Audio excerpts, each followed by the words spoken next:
So, today we are going to study the chapter of photograph. तो a photograph chapter जो है it is written by Shirley Toulson. Pronunciation में very, तो वो तो नहीं ध्यान दें उस पर, तो ज़्यादा बेहतर है. तो फिर फोटोग्राफ चैप्टर जो है उसकी स्टार्टिंग मतलब उसमें बेसिकली ये है कि मतलब इसमें एक लड़की होती है, वो अपने पास्ट को याद कर रही होती है, तो वो उस पास्ट में क्या बीते हुए पल थे उन्हें याद करती है. तो let's see what is happening in the chapter. So the first line मतलब पहला पैरा, मतलब हम पैरा पढ़ेंगे एंड देन उसको अंडरस्टैंड करेंगे in Hindi. Right. The cardboard shows me how it was when the two girl cousins went paddling, each one holding one of my mother's hand, and she, the big girl, some 12 years or so. सो ये एक वो हो गया. यहाँ देखो full stop आ रहा है, इसलिए यहाँ तक हो गया. तो जो कार्डबोर्ड है, कार्डबोर्ड यानी कि शी इज़ बेसिकली या तो रेफरिंग टू अ फ्रेम. तो कार्डबोर्ड यानी कि जो फ़ोटो है उसकी फ्रेम के वो कार्डबोर्ड की बात कर रही हैं. तो the cardboard shows me how it was, यानी जो फ्रेम है वो दिखाता है कि वो कैसा था. When the two girl cousins went paddling, यानी जो दो गर्ल कज़न्स हैं यानी कि कज़न्स थी, तो वो दोनों वेंट पैडलिंग. पैडलिंग का मतलब होता है कि जब हम जो गोवा में देखा होगा ना कि स्टार्टिंग में मतलब जैसे हम खड़े होते हैं तो वहाँ पे थोड़ा थोड़ा पानी होता है, उस एरिया में जब खड़े होते हैं ना तो उसे मतलब वहाँ पे वो चल रही थी. Each one holding one of my mother's hand, यानी कि दो कज़न्स थी और वो दो कज़न्स उनकी मदर का हैंड, यानी उनकी मदर उस टाइम पे बहुत छोटी थी तो उनका हैंड पकड़ के उन दो गर्ल्स थी, यानी इन टोटल 3 लोग थे. एक उनकी मदर थी और 2 कज़न्स थे. फिर and she the big girl some 12 years or so. अब बिग गर्ल कौन सी है? बिग गर्ल उनकी मदर है जो सबसे बड़ी है उसमें, वो उस टाइम पे 12 साल की थी. All three stood still to smile through their hair at the uncle with the camera. A sweet face, my mother's, that was before I was born. And the sea, which appears to have changed less, washed their terribly transient feet. अब इसमें क्या है, अब देखो, all three stood still to smile through their hair. वो तीनों खड़े थे चुपचाप, स्माइल कर रहे थे, और उनके हवा चलती है उस एरिया पे तो हवा से उनके बाल मतलब उड़ के उनके फेस पे आ गए थे. At the uncle with the camera, यानी कि वो जो अंकल जो फ़ोटो खींच रहे थे उनकी तरफ देख रहे थे. अ स्वीट फेस, उनका बहुत प्यारा फेस था उनकी मदर का. और ये तब की बात है जब जो ऑथर है वो बॉर्न भी नहीं हुई थी, पैदा नहीं हुई थी वो. And the sea which appears to have changed less, और वो सी बदली नहीं है, वो सी वैसी की वैसी है, वो सी थोड़ी बदली है, सी कभी बदलती है.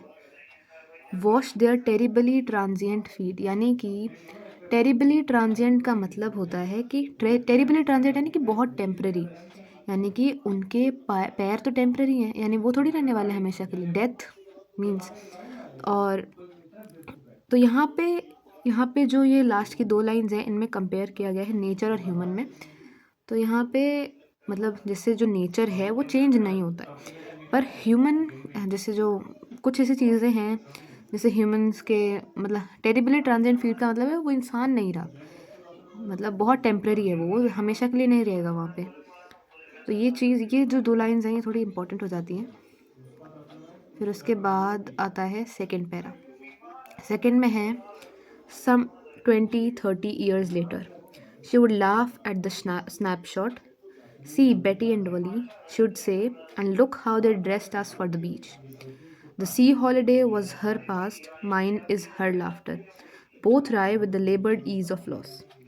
अब ये बोलती हैं कि कुछ 20 से 30 साल पहले, यानी कि तो अब यहाँ पे जो सेकंड पैरा है इसमें कहते हैं कि कुछ 20 से 30 साल पहले. अब बात यहाँ पे हो रही है, यहाँ पे 3 केसेस हैं. 3 केसेस कैसे हैं देखो. एक तो उनकी जो मदर हैं उनका पास्ट है, और एक जो अभी मतलब जैसे देखो समझो, मेरे कहने का मतलब है कि जैसे जो अभी प्रेजेंट में ऑथर ये लिख रही हैं, तो जब प्रेजेंट में लिख रही हैं तो वो लिख रही हैं मतलब उनके बचपन का, पहले अपनी मदर के बचपन का लिखती हैं, फिर उनकी मदर के 50-60 साल की उम्र के लिखती हैं, मतलब जब वो बड़ी हो जाती है अपने उन फ़ोटोज़ को देखती हैं. तो वो यहाँ पे 3 सिनेरियोज़ आते हैं जब वो लिख रही हैं, और वो लिखते-लिखते ये बता रही हैं कि जब उनकी मदर छोटी थी तब का उन्होंने सिनेरियो बता दिया। अब उनकी मदर जब बड़ी हो गई हैं और वो अपने बचपन के फ़ोटोज़ देख रही हैं, तब क्या सिनेरियो है। सिनेरियो ये है कि उनकी मदर जब 20-30 साल की हो गई, उसके बाद वो देखती हैं अपने फ़ोटोज़ को, तो वो उन पे हँसती हैं। वो कहती हैं she would laugh at the snapshot, यानी जो फ़ोटो था उस पे वो हँसती हैं और कहती हैं सी बेटी एंड डॉली।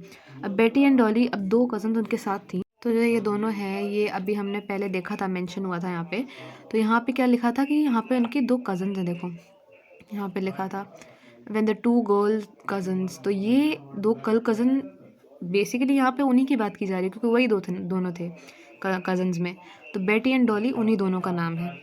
तो वो कहती हैं कि बेटी और डॉली को देखो, उन्होंने हमें, मतलब उनके बड़े लोगों ने कैसे कपड़े पहनाए हैं बीच के लिए। वो उस चीज़ पे हंसती हैं, वो अपने कपड़ों को देख कर हंसती हैं। और जो सी हॉलीडे था, अभी मैंने बताया 30 में कितने सारे पास चल रहे हैं, तो जो सी हॉलीडे था, यानी कि जब वो बचपन के अपने फ़ोटोज़ देख रही थी, वो उनका पास्ट था।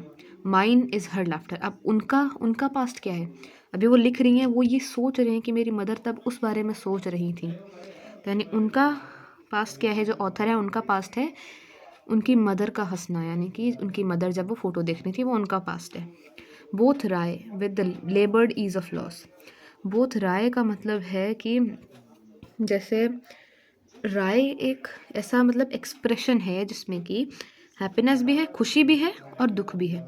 अब खुशी किस बात की है, खुशी ये है कि वो अपनी मम्मी को देख रही हैं हंसते हुए, मतलब सोच रही हैं कि वो हंस रही थी, बहुत खुश थी उस टाइम पे। पर दुख किस बात का है कि अब वो नहीं रही, तो मतलब उनकी डेथ हो गई है, तो इस बात का दुख है। तो राय का मतलब होता है एक expression, an expression with a mix of happiness and sadness, यानी कि इसमें दो, मतलब इसमें कॉम्बिनेशन ऑफ वो एक्सप्रेशन है। Both wry with the laboured ease of loss, दोनों राय कर रहे हैं, यानी दोनों में मिक्सचर है हैप्पीनेस और सैडनेस का। कैसे, देखो जो ऑथर की मदर है, मदर अपने पास्ट को याद करके खुश हो रही हैं, और अभी प्रेजेंट में वो ये सब नहीं कर पा रही हैं, इस बात का उन्हें दुख है। और उनका कैसे है, जो ऑथर है, सॉरी ऑथर बोल रही हूँ मैं इतनी देर से, जो पोएट है, पोएट के लिए राय क्यों है, पोएट के लिए राय इसलिए है क्योंकि जो मतलब मैंने आपको बताया ना कि वो अपनी मम्मी को देख के हंस रही हैं, मतलब उनकी मम्मी हंस रही हैं, वो खुशी है, पर उनकी मम्मी चली गई, उनकी डेथ हो गई, तो वो उनका दुख है।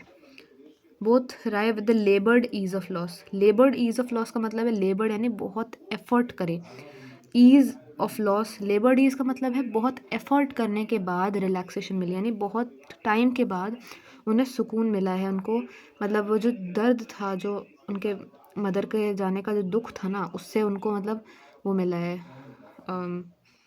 मतलब शांति मिली है कि अब वो दुख ख़त्म हो गया, मतलब बहुत ज़्यादा जो तकलीफ़ होती है वो अब नहीं हो रही उनको।